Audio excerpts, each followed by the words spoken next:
I think one of the challenges for me as an organizer in Native community is funding. Funding issues is a huge barrier because we're not getting necessarily tribal funding to organize and educate Native voters on their right to vote or why they should vote or the issues that they should be caring about, but also that outside funding. And outside funding is a funny animal because we have these big ticket funders that'll come in for environmental rights or when we had a crisis recently that our right to vote was denied, right? So we raised a lot of money for those hot button issues right now, crises, but for that long-term voter engagement, that's where we have a hard time getting funders to consistently engage with us for that long-term voter engagement. And that really is where our power is too. We can grow and build a base and scale Native vote when we're consistently engaging Native voters. So that's, I think, the biggest barrier is those opportunities are very different for rural versus urban Natives, and then the access to the networks and the funding sources that you can get when it comes to organizing on big issues.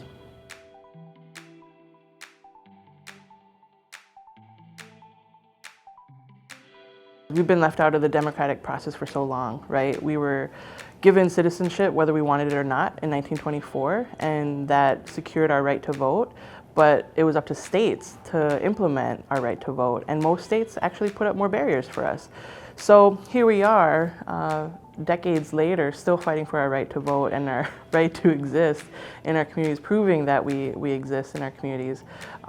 And people are tired.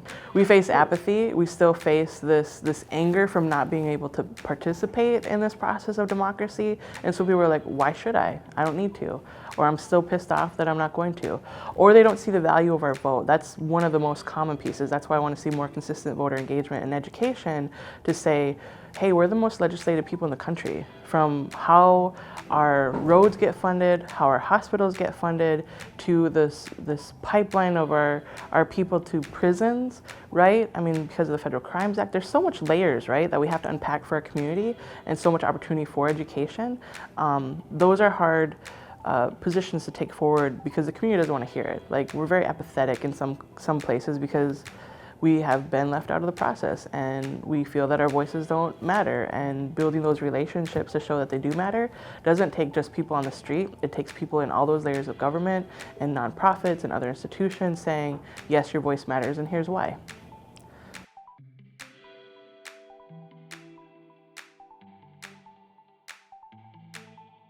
Oh gosh, that's a big one. What would I tell people who want to be my allies? Stay with us. Times get rough. I feel like allies are so inspired to be with us because there's like this romanticism to be engaged with Native people and in solidarity with us because we're so like earthy and spiritual and like connected, which we are. Like, I'm totally mythical, right? Mystical. And I want to share that love and beauty of my culture, my people, and my land to others who come in. But I also warn people not to take away that spotlight, right? Like, use your spotlight and your shine to give us voice and to bring us to those spaces in which we're not represented, because those are the spaces that are often making decisions about us and have no filter or lens for justice for us, right? You could be the most progressive person there, but if you don't know that we're the most legislated people in the country, how are you going to seek justice for us, right? Allies also need to be wary. I see a lot of allies shut down as soon as their reputation gets a little bit of, I don't know how to put this, like tarnish, like the stigma that comes with how you inherited the attitude and information about Native people and who we are. It gets on you. Oftentimes people just kind of shut down or back away.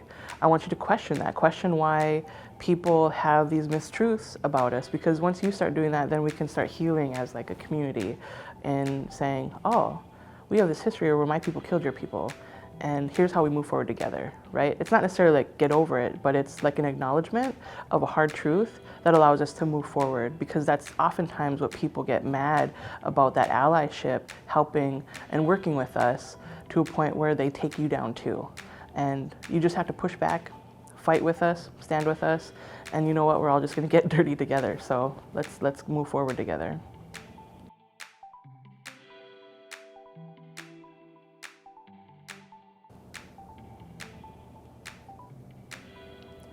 I've been thinking about this a lot, actually. I hope I don't cry.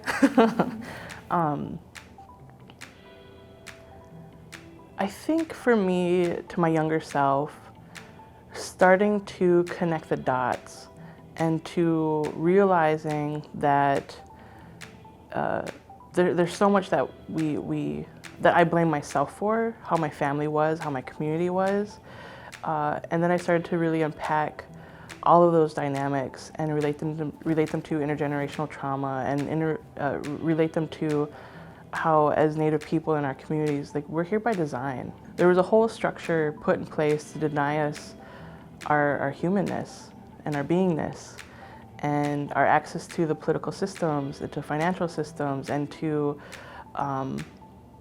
everything around us. Like our want to be successful, our desire to bring our gifts into our community, however those gifts present themselves in our lives, and we discourage ourselves because we don't think we're good enough. And I would tell my younger self, like, this is where you get the tears, but that you're good enough. And all this could have been done so much earlier if you just had that courage, right, to say, this isn't you. It's that we're here by design, and the beautiful thing about that design is that we can change it and move forward and take our gifts and share it with the world.